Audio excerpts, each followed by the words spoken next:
नमस्कार दोस्तों, आज की कहानी है प्रयागराज के महाकुंभ की। ये महाकुंभ क्यों है खास? इस कहानी में आपको सब कुछ जानने को मिलेगा। चलिए कहानी शुरू करते हैं। प्रयागराज के संगम तट पर ठंडी सुबह की धुंध में हजारों लोगों का सैलाब था। लोग गंगा, यमुना और अदृश्य सरस्वती के संगम में स्नान के लिए उमड़ पड़े थे। लेकिन इस बार कुंभ का मेला कुछ खास था। हर किसी के मन में एक ही सवाल था, 144 साल बाद क्यों आता है? क्या यह केवल ग्रहों की स्थिति का खेल है या इसमें कोई गहरा राज छिपा है? भीड़ में एक वृद्ध साधु जिसका नाम आचार्य वेदांत था, अपने शिष्यों को इस सवाल का जवाब दे रहे थे। उन्होंने बताया, महाकुंभ केवल एक धार्मिक अनुष्ठान नहीं है, यह हमारे ब्रह्मांड की संरचना, खगोलीय घटनाओं और प्राचीन विज्ञान का सबसे बड़ा प्रमाण है। इसकी जड़ें समुद्र मंथन की घटना से जुड़ी हैं, जब देवताओं और असुरों के बीच अमृत कलश को लेकर संघर्ष हुआ था। आचार्य ने कहा, समुद्र मंथन के दौरान अमृत का कलश 4 स्थानों पर गिरा: हरिद्वार, प्रयागराज, उज्जैन और नासिक। इन स्थानों पर विशेष ग्रहों की युति बनती है जो अमृत के प्रभाव को पुनर्जीवित करती है।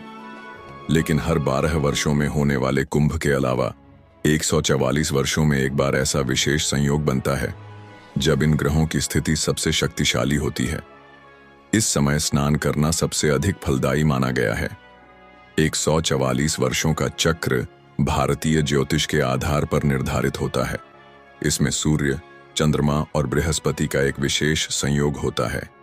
बृहस्पति जब सिंह राशि में प्रवेश करता है और सूर्य व चंद्रमा गंगा और यमुना के संगम के नजदीक स्थित मकर राशि में होते हैं, तभी यह महाकुंभ का विशेष समय बनता है। महाकुंभ की शुरुआत उस समय से मानी जाती है जब राजा हर्षवर्धन ने 7वीं शताब्दी में प्रयागराज में इसका विधिवत आयोजन शुरू किया। कहा जाता है कि उन्होंने अपनी पूरी संपत्ति कुंभ मेले के दौरान दान कर दी थी। लेकिन महाकुंभ के महत्व को समझने के लिए हमें उस समय में लौटना होगा जब पहली बार समुद्र मंथन हुआ और अमृत कुंभ का रहस्य सामने आया। आचार्य वेदांत ने अपने शिष्यों को बताया, समुद्र मंथन केवल पौराणिक कथा नहीं है, यह हमारे ब्रह्मांडीय सत्य और खगोलीय घटनाओं का प्रतीक है। इस मंथन से जो ऊर्जा उत्पन्न हुई वह ब्रह्मांड में आज भी प्रभावी है। यही कारण है कि महाकुंभ के दौरान इन विशेष स्थानों पर ग्रहों की ऊर्जा सबसे अधिक सक्रिय होती है। महाकुंभ का रहस्य केवल ग्रहों तक सीमित नहीं है, इसमें मानव जीवन, धर्म और प्रकृति के बीच संतुलन का संदेश छिपा है। गंगा किनारे आचार्य वेदांत ने अपने शिष्यों को समुद्र मंथन की कथा सुनाते हुए कहा, अमृत कलश की रक्षा और उसे असुरों से बचाने के लिए देवताओं को कितने संघर्षों से गुजरना पड़ा, यह तुम नहीं जानते। लेकिन यह संघर्ष केवल अमृत तक सीमित नहीं था, बल्कि इसका असर खगोलीय गणनाओं और समय के संतुलन पर भी पड़ा। शिष्य मोहन ने उत्सुकता से पूछा, गुरुदेव, यह तो पौराणिक कथा है, इसका महाकुंभ से क्या संबंध है? आचार्य मुस्कुराए और बोले, यह पौराणिक कथा नहीं बल्कि सत्य घटना है, और यह घटना खगोल शास्त्र से जुड़ी है। जब समुद्र मंथन के दौरान अमृत कलश निकला तो देवता और असुर दोनों उसे प्राप्त करने के लिए आपस में भिड़ गए। भगवान विष्णु ने मोहिनी रूप धारण कर अमृत का बंटवारा शुरू किया, लेकिन उस समय राहु केतु ने छल करके अमृत पी लिया। जब सूर्य और चंद्र ने राहु केतु का यह छल देखा तो उन्होंने विष्णु को इसकी सूचना दी। भगवान विष्णु ने तुरंत अपने सुदर्शन चक्र से राहु और केतु का सिर धड़ से अलग कर दिया, लेकिन तब तक अमृत की कुछ बूंदें 4 स्थानों पर गिर चुकी थीं: हरिद्वार, प्रयागराज, उज्जैन और नासिक। इन स्थानों पर अमृत की ऊर्जा को संरक्षित करने के लिए एक विशेष खगोलीय युति का इंतजार करना पड़ा। आचार्य वेदांत ने बताया, महाकुंभ का समय तब आता है जब सूर्य, चंद्रमा और बृहस्पति विशेष राशि में स्थित होते हैं। 144 वर्षों के चक्र का संबंध ज्योतिष की उन गणनाओं से है जो हमारे प्राचीन ऋषियों ने स्थापित की थीं। बृहस्पति का एक राशि चक्र में भ्रमण 12 वर्षों का होता है, लेकिन जब बृहस्पति, सूर्य और चंद्रमा एक विशेष ऊर्जा रेखा पर आते हैं तभी अमृत की शक्ति जागृत होती है। यह स्थिति हर 144 वर्षों में एक बार बनती है। शिष्य राघव ने पूछा, गुरुदेव, यह 144 वर्षों का चक्र क्यों बना? हर बार 12 साल में कुंभ तो होता है, फिर यह अंतर क्यों है? आचार्य ने समझाया, हर 12 साल में कुंभ के दौरान जो ऊर्जा उत्पन्न होती है वह धीरे धीरे कम होने लगती है। इसे पुनर्जीवित करने के लिए एक बड़ा खगोलीय चक्र जरूरी होता है। 144 साल का चक्र इसलिए विशेष है क्योंकि इसमें ग्रहों की युति सबसे शक्तिशाली होती है। उस समय का स्नान न केवल पवित्रता देता है बल्कि यह जीवन के चक्र को भी संतुलित करता है। आचार्य वेदांत ने अपनी बात आगे बढ़ाते हुए कहा, इतिहास गवाह है कि 144 वर्षों का महाकुंभ हमेशा कुछ विशेष घटनाओं का साक्षी रहा है। चाहे वह सामाजिक परिवर्तन हो, प्राकृतिक आपदा या किसी अद्भुत चमत्कार का समय, यह चक्र केवल ग्रहों का खेल नहीं बल्कि जीवन और प्रकृति के संतुलन को बनाए रखने का नियम है। आचार्य वेदांत ने अपने शिष्यों से कहा, महाकुंभ का आयोजन केवल पौराणिक या खगोलीय घटना नहीं है, इसका गहरा ऐतिहासिक महत्व भी है। प्राचीन भारत में जब समाज अंधविश्वास और भौतिकवाद के बीच फंसा हुआ था, तब राजा हर्षवर्धन ने महाकुंभ को एक नई पहचान दी। शिष्य मोहन ने पूछा, गुरुदेव, राजा हर्षवर्धन का महाकुंभ से क्या संबंध है? आचार्य ने उत्तर दिया, महाकुंभ का आयोजन तो पौराणिक काल से हो रहा है, लेकिन राजा हर्षवर्धन ने इसे ऐसा स्वरूप दिया जिससे यह पूरे समाज को एकजुट कर सका। 7वीं शताब्दी में जब राजा हर्षवर्धन ने उत्तर भारत पर शासन किया, तब प्रयागराज, प्राचीन काल में इलाहाबाद में गंगा, यमुना और अदृश्य सरस्वती के संगम पर विशाल आयोजन किया गया। यह आयोजन हर 12 वर्षों में होने वाले कुंभ से अलग था। आचार्य वेदांत ने बताया, हर्षवर्धन ने इस आयोजन को इतना विशाल बनाया कि लोग इसे महाकुंभ कहने लगे। वह स्वयं हर 12 वर्षों में कुंभ मेले के दौरान अपनी सारी संपत्ति दान कर देते थे। उनकी उदारता और समाज को एकत्रित करने की शक्ति ने कुंभ को केवल एक धार्मिक अनुष्ठान नहीं बल्कि एक सामाजिक और सांस्कृतिक उत्सव बना दिया। आचार्य ने आगे कहा, हर्षवर्धन के समय एक विशेष खगोलीय घटना घटी। उस समय बृहस्पति, सूर्य और चंद्रमा की स्थिति ऐसी बनी जिसने अमृत की ऊर्जा को जागृत कर दिया। इस महाकुंभ में राजा ने अपनी प्रजा के साथ संगम पर स्नान किया और एक नई परंपरा की नींव रखी। इस आयोजन के बाद समाज में कई बदलाव आए। लोग अपने मतभेद भूलकर संगम तट पर एकजुट हुए। शिष्य राघव ने पूछा, गुरुदेव, तो क्या राजा हर्षवर्धन ने ही 144 वर्षों के चक्र की शुरुआत की? आचार्य ने कहा, नहीं, यह चक्र तो पौराणिक काल से चला आ रहा है, लेकिन हर्षवर्धन ने इसे ऐतिहासिक रूप से स्थापित किया। उनके समय में कुंभ और महाकुंभ को संगठित रूप दिया गया। राजा ने लोगों को यह समझाया कि यह आयोजन केवल स्नान का नहीं बल्कि आत्मा की शुद्धि और समाज को जोड़ने का माध्यम है। आचार्य वेदांत ने अपने शिष्यों को बताया, इतिहास गवाह है कि हर 144 वर्षों का महाकुंभ कोई अद्भुत घटना लेकर आता है। जैसे हर्षवर्धन के समय में भारत में सामाजिक और सांस्कृतिक जागरण हुआ। इसके बाद भी कई महाकुंभों में ऐसी घटनाएं हुई जो इतिहास में दर्ज हैं। प्रयागराज के संगम तट पर साधु संतों की भीड़ मंत्रोच्चार कर रही थी। आचार्य वेदांत ने शिष्यों से कहा, महाकुंभ केवल एक परंपरा नहीं है, यह प्रकृति और ब्रह्मांड के बीच संतुलन का प्रतीक है। यह आयोजन न केवल भौतिक शरीर की शुद्धि का अवसर है बल्कि आत्मा और प्रकृति के बीच के गहरे संबंध को समझने का भी समय है। शिष्य राघव ने पूछा, गुरुदेव, महाकुंभ के दौरान ऐसी कौन सी शक्ति जागृत होती है जो इसे इतना पवित्र बनाती है? आचार्य ने उत्तर दिया, यह शक्ति केवल दिव्य नहीं है, यह खगोलीय है। हर 144 वर्षों में बनने वाला ग्रहों का दुर्लभ संयोग पूरे ब्रह्मांड में ऊर्जा का एक विशेष प्रवाह उत्पन्न करता है। इस समय संगम पर स्नान करने से आत्मा को दिव्य शक्ति का अनुभव होता है। आचार्य ने बताया, महाकुंभ की परंपरा का आधार भारतीय ज्योतिष और खगोल विज्ञान है। जब सूर्य, चंद्रमा और बृहस्पति एक विशेष राशि में प्रवेश करते हैं तो इन ग्रहों के गुरुत्वाकर्षण बल और उनकी ऊर्जा पृथ्वी के विशेष स्थानों पर केंद्रित होती है। हरिद्वार, प्रयागराज, उज्जैन और नासिक जैसे स्थानों पर यह ऊर्जा सबसे अधिक सक्रिय होती है। उन्होंने आगे कहा, 1444 वर्षों का चक्र इसलिए महत्वपूर्ण है क्योंकि इसमें बृहस्पति की गति, सूर्य की ऊर्जा और चंद्रमा का प्रभाव अपने चरम पर होता है। इन ग्रहों की स्थिति अमृत की शक्ति को पुनः जागृत करती है और यही कारण है कि महाकुंभ का आयोजन इस समय विशेष रूप से किया जाता है। आचार्य वेदांत ने कहा, इतिहास में कई महाकुंभों के दौरान ऐसी घटनाएं हुई जिन्होंने इसे और भी महत्वपूर्ण बना दिया।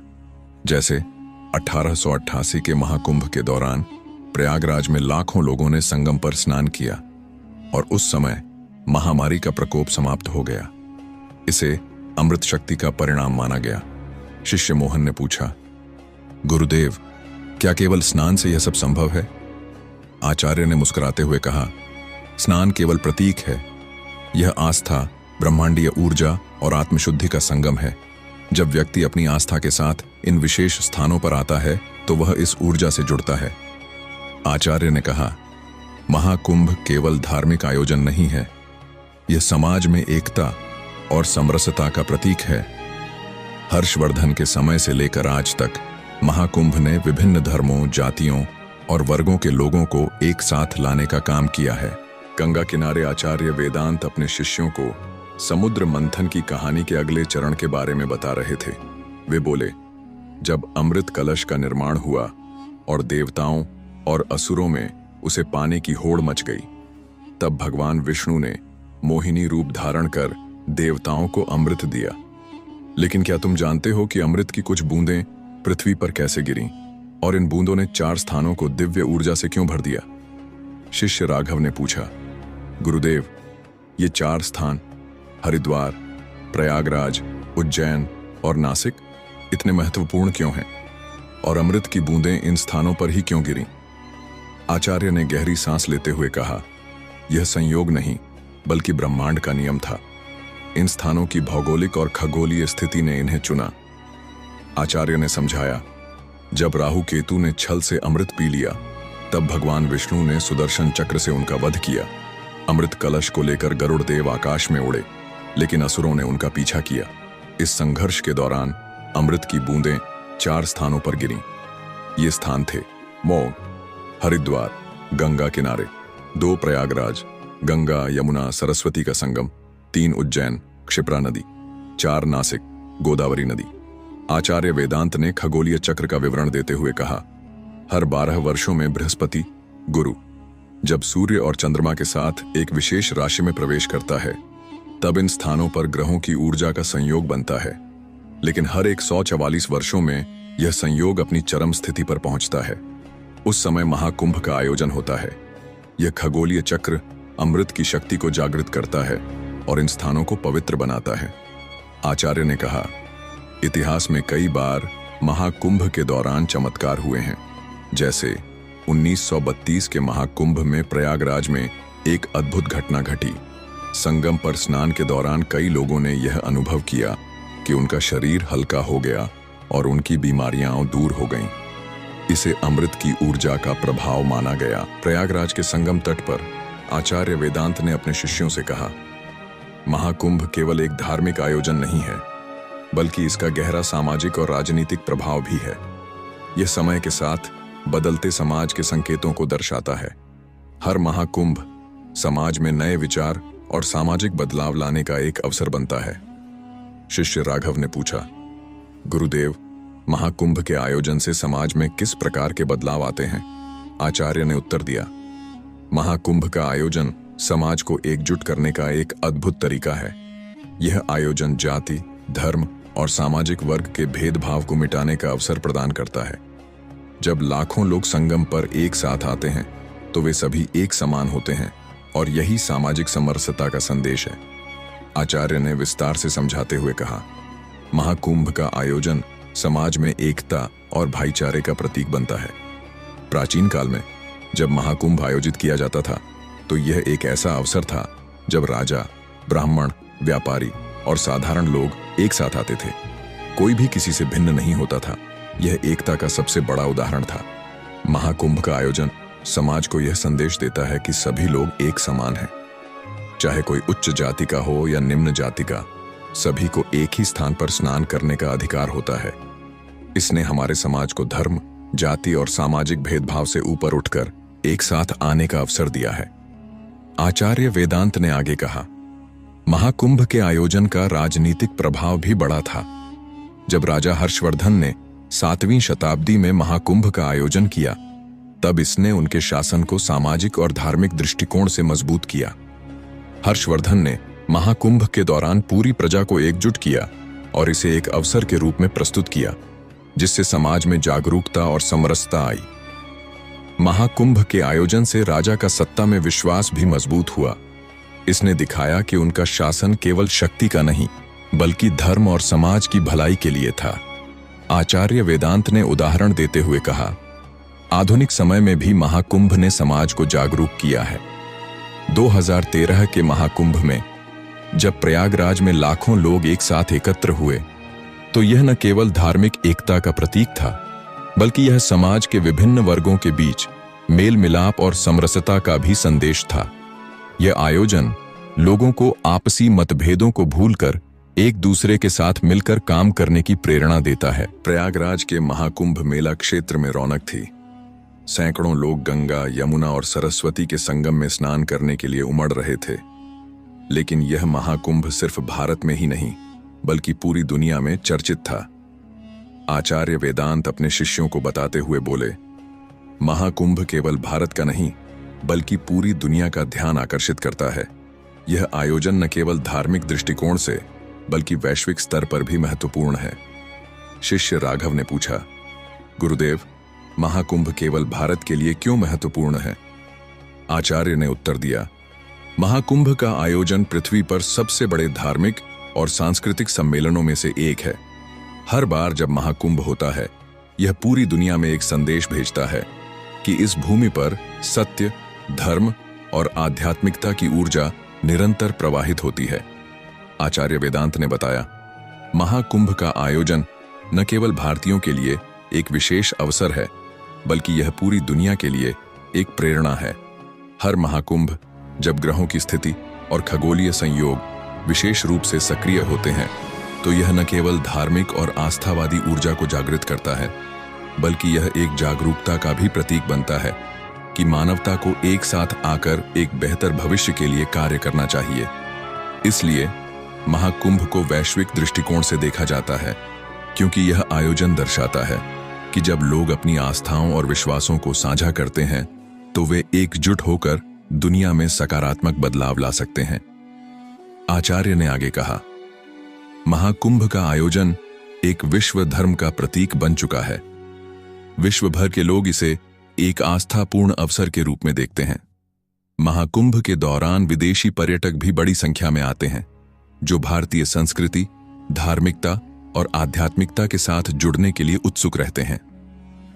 दुनिया के विभिन्न हिस्सों से लोग महाकुंभ में भाग लेने आते हैं और यह अनुभव करते हैं कि भारत की इस विशाल आध्यात्मिक धारा में वे भी एक हिस्सा हैं।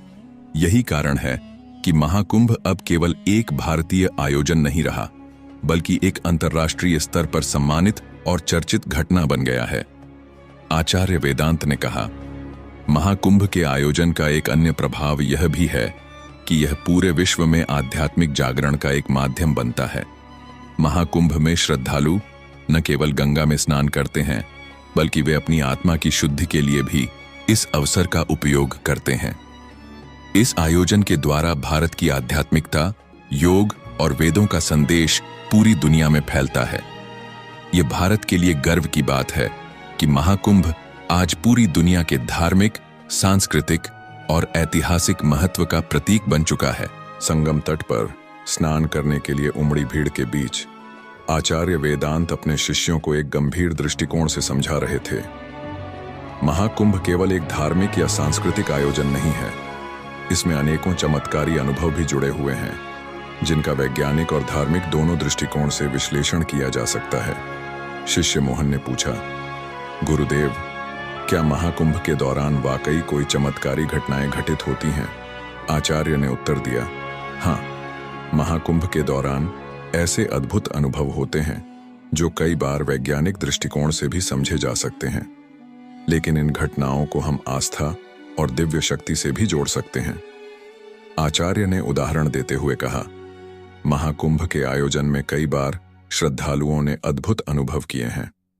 1954 के महाकुंभ में एक घटना घटी जब एक व्यक्ति ने संगम में स्नान के बाद दावा किया कि उसे उसकी गंभीर बीमारी से मुक्ति मिल गई थी। उसके शरीर पर पड़े निशान गायब हो गए थे और उसकी आत्मा को एक अलौकिक शांति का अनुभव हुआ था। आचार्य ने आगे कहा, यह घटना एक दिव्य अनुभव की ओर इशारा करती है।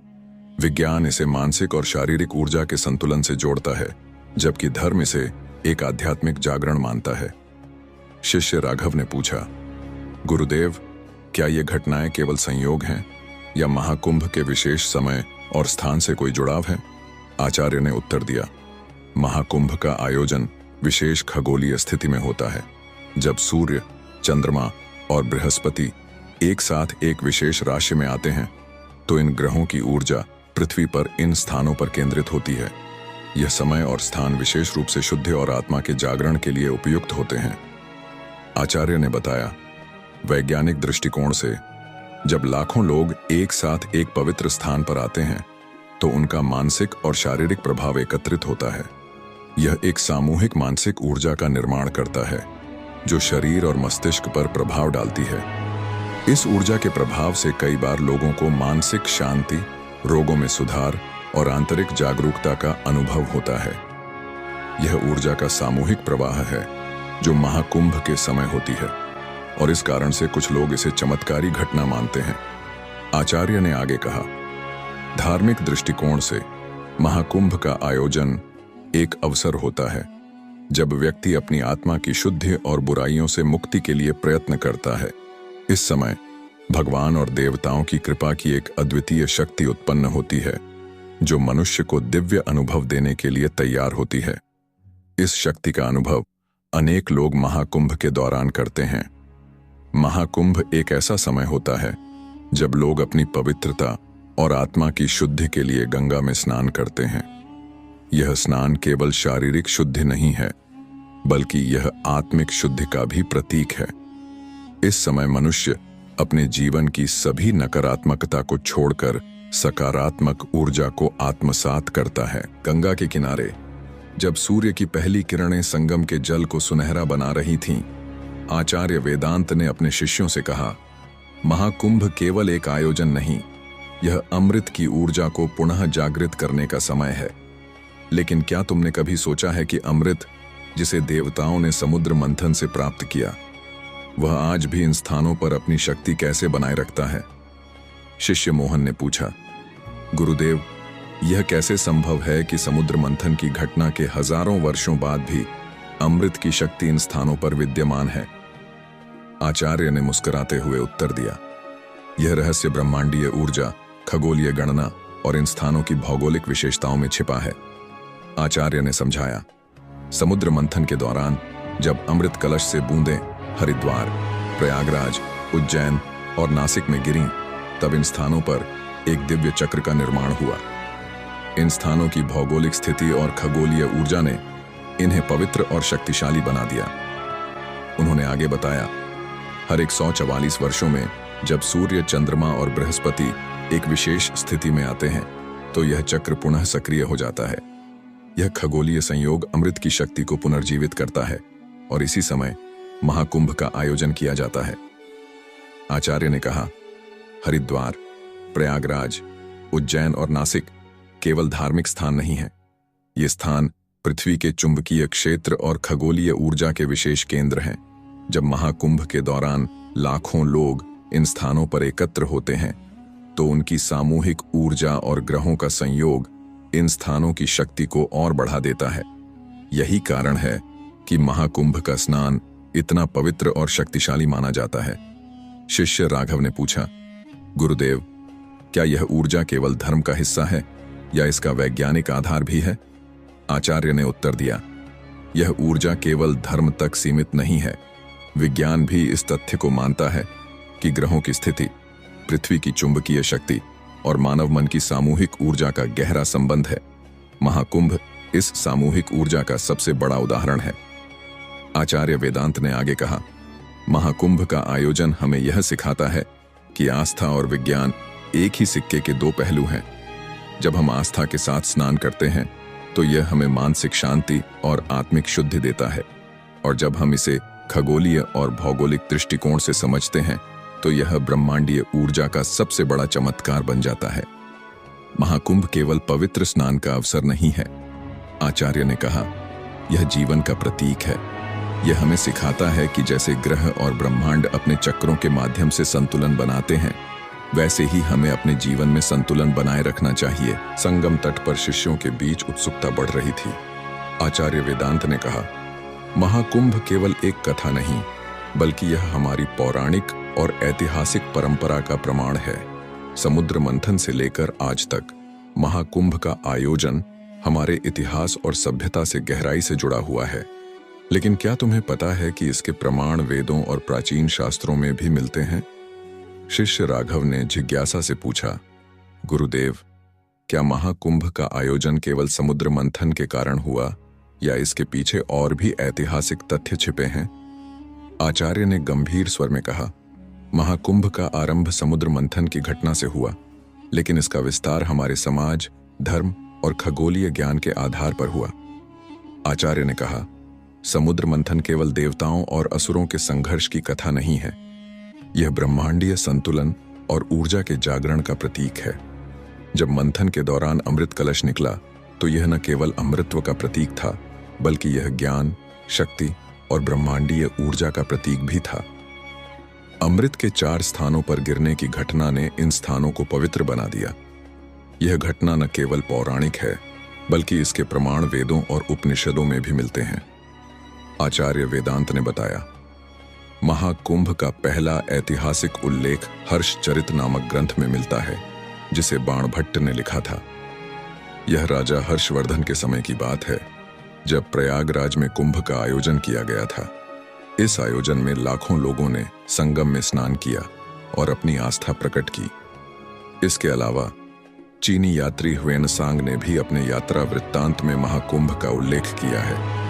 उन्होंने लिखा कि कैसे भारत में लाखों लोग गंगा के किनारे एकत्रित होते थे और दान, ध्यान और पूजा के माध्यम से आत्मिक शुद्धि प्राप्त करते थे।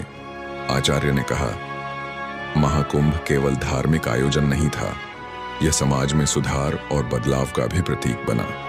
राजा हर्षवर्धन ने महाकुंभ के माध्यम से दान की परंपरा को बढ़ावा दिया। उन्होंने अपनी पूरी संपत्ति दान कर दी, जिससे समाज में समानता और समरसता का संदेश फैला। इसके अलावा हर महाकुंभ के दौरान संतों और ऋषियों ने समाज को सही दिशा देने के लिए विचार विमर्श किया। उन्होंने धर्म, शिक्षा और नैतिकता के विषयों पर चर्चा की, जो समाज के विकास में महत्वपूर्ण साबित हुआ।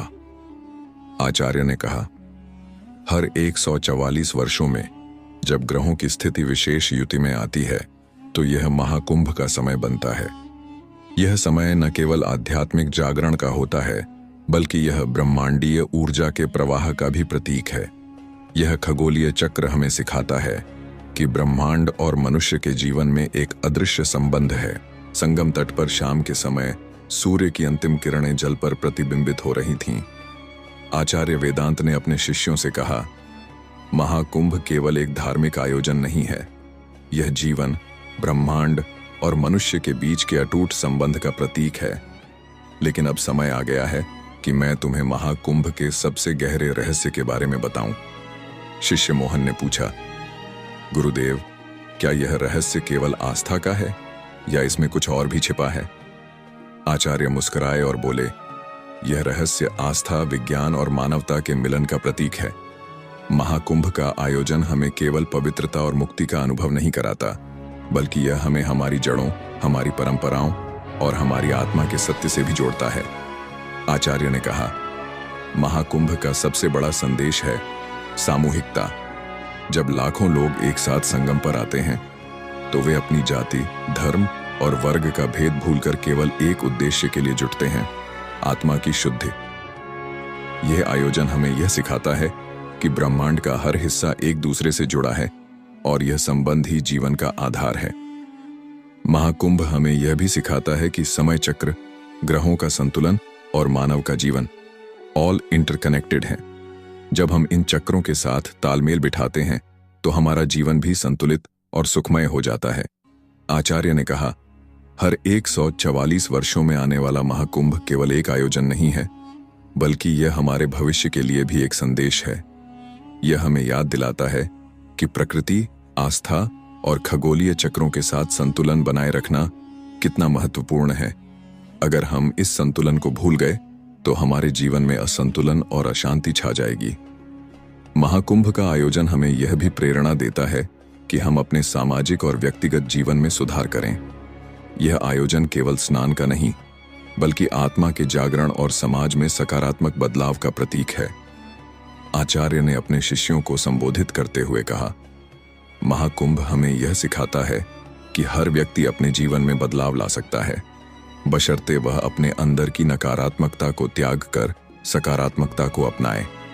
अमृत केवल देवताओं के लिए नहीं था, बल्कि हर उस व्यक्ति के लिए है जो अपनी आत्मा को शुद्ध करता है। यही महाकुंभ का अंतिम सत्य है। महाकुंभ की गाथा केवल आस्था और खगोलीय चक्रों की नहीं है। यह मानवता, समाज और ब्रह्मांड के बीच के गहरे संबंध का प्रतीक है। यह आयोजन हमें यह याद दिलाता है कि हम सभी एक बड़े चक्र का हिस्सा हैं और हमारे जीवन का उद्देश्य केवल भौतिक सुख प्राप्त करना नहीं, बल्कि आत्मा की शुद्धि और दूसरों की भलाई के लिए कार्य करना है। यह कहानी महाकुंभ के इतिहास, खगोलीय चक्र और इसके सामाजिक व आध्यात्मिक महत्व को दर्शाती है। दोस्तों, कहानी यहाँ कंप्लीट होती है। उम्मीद है कि आप लोगों इस कहानी के माध्यम से जानकारी प्राप्त हुई होगी। कमेंट करके जरूर बताएं, क्या आप प्रयागराज महाकुंभ में स्नान के लिए गए कि नहीं? और वीडियो को लाइक और चैनल को सब्सक्राइब जरूर करें। मिलते हैं नेक्स्ट स्टोरी में। Thank you.